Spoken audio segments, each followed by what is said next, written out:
The Forsaken Warrior. The battle had been brutal. Zara's ship, the pride of the Eldari fleet, lay in ruins, ripped apart by the relentless onslaught of the Kryxian warships. She dragged herself into an escape pod, her blue blood dripping from countless wounds. Around her, the remains of her crew floated lifelessly in the wreckage. As her escape pod jettisoned away from the devastation, Zara caught a final glimpse of the Kryxian ships warping away. A bitter realization hit her.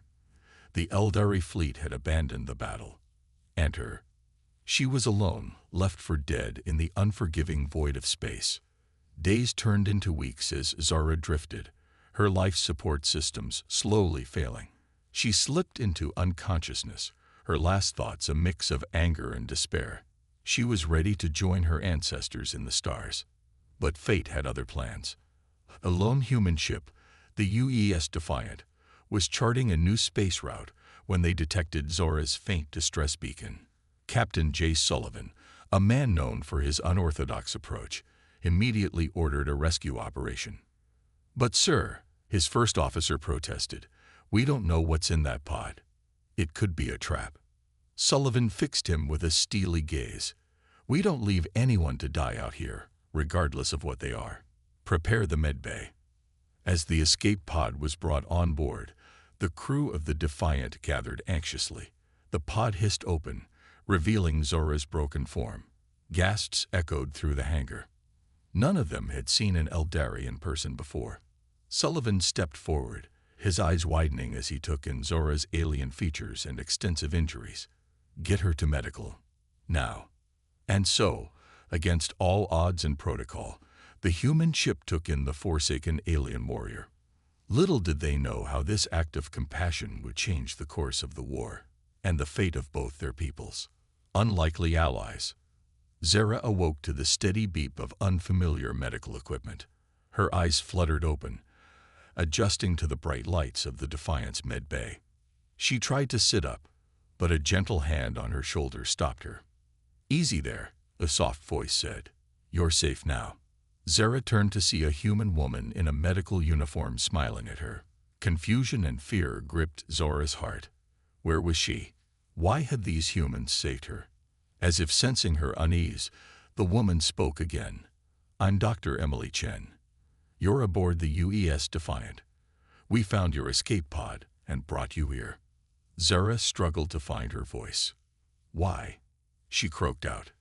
Dr. Chen's smile softened, because it was the right thing to do. Over the next few days, as Zara recovered, she learned more about her rescuers. Captain Sullivan visited often, his curiosity about Zora's people evident in his many questions. Slowly, a tentative trust began to form between them. One evening, as Sullivan shared a meal with Zora in the med bay, she made a decision.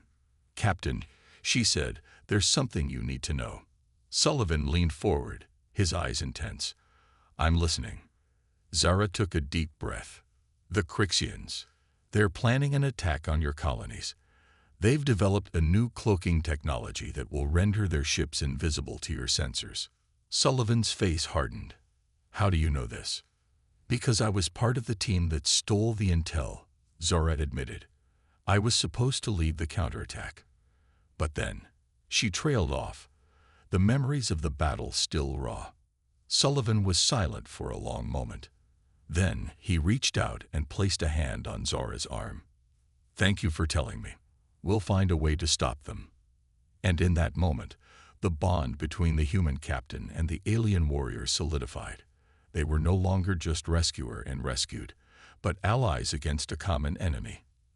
A daring plan. News of the impending Kryxian attack spread through the Defiant like wildfire. The crew was divided. Some wanted to trust Zora's intel, while others viewed her with suspicion. In the midst of the tension, Sullivan called a meeting of his senior officers. Zara, still recovering but determined to help, insisted on attending. "We have a choice to make," Sullivan began. "We can either ignore this information and continue our mission, or we can act on it and potentially save millions of lives." "But sir," his tactical officer argued, "we have no proof that what she's saying is true. It could be a trap to lure us away from our route. Zara stood, her eyes flashing. I have no reason to deceive you. My people may have left me for dead, but I will not stand by and watch the Crixians slaughter innocents. Sullivan held up a hand, silencing the room. I've made my decision. We're going to the colonies. We'll warn the High Command and help them prepare a defense. And if they don't believe us? The tactical officer asked. Sullivan's jaw tightened. Then we'll fight alone. As the meeting adjourned, Zara approached Sullivan. Thank you for trusting me, Captain. I know it's not an easy decision. Sullivan gave her a grim smile. I'm betting on you, Zara. Don't make me regret it. Over the next few days, Zara worked tirelessly with the Defiance engineering team. She shared everything she knew about Crixian technology, helping them develop countermeasures to the cloaking devices. It was a race against time. Every moment brought the Crixian fleet closer to the unsuspecting human colonies. But Zara and the crew of the Defiant were determined to stop them, no matter the cost. As they prepared for the battle to come, Zara felt a sense of purpose she had never known before. She was no longer just a warrior for her people, but a defender of all those the Crixians threatened. Side by side with her new human allies, she would fight for a future free from the shadow of Crixian tyranny. Battle for the colonies. The Defiant dropped out of warp at the edge of the Proxima system, the nearest human colony to the Crixian border. They were greeted by a fleet of human warships, already on high alert thanks to Sullivan's warning. On the bridge, Zara stood next to Sullivan, her eyes scanning the tactical displays. She could feel the tension in the room, the anticipation of the coming battle. They're here, she said suddenly, pointing to a seemingly empty patch of space. The Crixian fleet, cloaked and ready to strike. Sullivan nodded, his face grim. All ships, prepare to engage. Fire on Zara's mark. The human fleet moved into position, forming a defensive perimeter around the colony. They waited, weapons primed, for the invisible enemy to make their move. Suddenly, a volley of plasma fire erupted from the void, slamming into the human ship's shields. The Crixians had attacked. Fire, Sullivan ordered, and the human fleet responded with a barrage of their own. The battle was joined, the blackness of space, lit by the flashes of weapons fire and the explosions of damaged ships. Zara worked furiously at her console, using her knowledge of Crixian tactics to predict their movements and guide the human ships. But the Crixians were relentless. Their cloaked ships seemed to be everywhere at once, striking and then vanishing before the humans could retaliate. One by one, human ships began to fall, overwhelmed by the invisible onslaught. On the Defiance bridge, a console exploded, showering sparks across the room. Sullivan gripped the arms of his chair, his knuckles white. We're losing ground. We need to take out their command ship. Zara's eyes widened. I think I know where it is, but we'll need to get closer. Sullivan met her gaze, understanding passing between them. Do it. The Defiant surged forward, weaving through the chaos of the battle. Zara guided them, her instincts honed by a lifetime of war. As they neared the coordinates she had identified, a massive Crixian warship cloaked directly in front of them. Fire everything we have, Sullivan shouted. The Defiant's weapons blazed, pouring fire into the Crixian ship shields.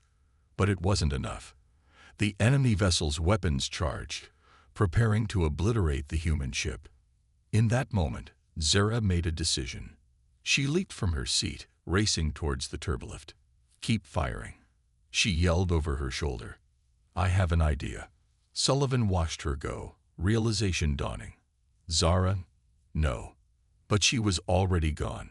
Moments later, a small craft launched from the Defiant's hangar bay, speeding towards the Crixian command ship. It was Zora's escape pod, the same one that had brought her to the humans. Zara piloted the pod with expert precision, dodging the Crixian ship's point defense lasers. As she neared the behemoth vessel, she armed the pod's self-destruct sequence. For the Defiant, she whispered. For the humans. For peace. She rammed the pod into the Crixian ship's shield generator, detonating it in a blinding flash of light. The command ship's shields flickered and died, leaving it vulnerable to the human fleet's weapons. Sullivan wasted no time. All ships, concentrate fire on the command vessel. A volley of torpedoes and energy beams converged on the Crixian ship, ripping through its hull. Secondary explosions blossomed across its surface as its reactor went critical. In a final brilliant burst of light, the command ship vanished, taking the heart of the Crixian fleet with it. On the Defiance bridge, the crew erupted into cheers. They had done it. Against all odds, they had emerged victorious. But Sullivan didn't cheer. His eyes were fixed on the swirling debris field left by the destruction of the Crixian ship, where Zara had given her life for their cause. As the news of the Defiance roll spread across the human fleet, Sullivan knew that Zara's sacrifice would not be forgotten. They had won more than a battle that day. They had proven that humans and aliens could stand together against a common enemy. And in their minds, one thought echoed, one phrase that summed up the bond they had forged with their alien ally, and the spirit they would carry into the battles to come. Humanity. A new dawn. The war was over. The Crixian Empire, its fleet shattered and its leadership in disarray, had sued for peace. Across the human colonies, celebrations erupted as the news spread. They were free from the specter of Crixian aggression. But on the Defiant, the mood was somber. They had returned to Earth as heroes, lauded for their decisive role in the battle. But the cost had been high. Many good men and women had lost their lives. And Zara, the alien warrior who had become one of their own, was gone. Captain Sullivan stood in his quarters, staring out the window at the blue and green globe of Earth below. In his hand, he held a small device, a holorecorder that Zara had given him before the battle. With a deep breath, he activated it. A hologram flickered to life, casting Zora's image into the room. Captain Sullivan, the recording began. If you are seeing this, then I didn't make it back. Sullivan closed his eyes, grief washing over him. I want you to know that serving with you and your crew has been the greatest honor of my life. You showed me that there's more to existence than endless war. You gave me hope. Zara's image smiled, a hint of sadness in her eyes. My people have a saying, in death, there is life. My death, if it served to protect others, was not in vain. But my life, short as it was with you, was a gift. She paused, seeming to gather herself. There will be more battles to come. The universe is vast and filled with dangers. But I know that as long as there are those like you, those who stand up for what's right, no matter the cost, there is hope. Remember me not as a warrior, but as a friend. And know that wherever my spirit rests, I am proud to have known you. The hologram faded, leaving Sullivan alone with his thoughts. He looked out the window again, at the stars that stretched into infinity. I will remember, he whispered. In the following weeks, as the human alliance and the remnants of the Eldari began the long process of forging a lasting peace, Sullivan worked to ensure that Zara's legacy lived on. He advocated for greater understanding and cooperation between their peoples, using Zara's story as a rallying cry. And when the first joint human Eldari starship launched, a symbol of the new era of unity, it bore a name that resonated through both fleets. The UES Zara. As the sleek vessel set off into the unknown, ready to face whatever challenges lay ahead, Sullivan stood on the bridge, his hand resting on a small holometer built into the captain's chair. To absent friends, he said softly, and to a future forged in the fires of shared adversity. The stars beckoned, and the Zara leaped forward to meet them, carrying with it the hopes and dreams of two peoples, united by the sacrifice of one brave warrior. A new dawn had begun, and the universe would never be the same.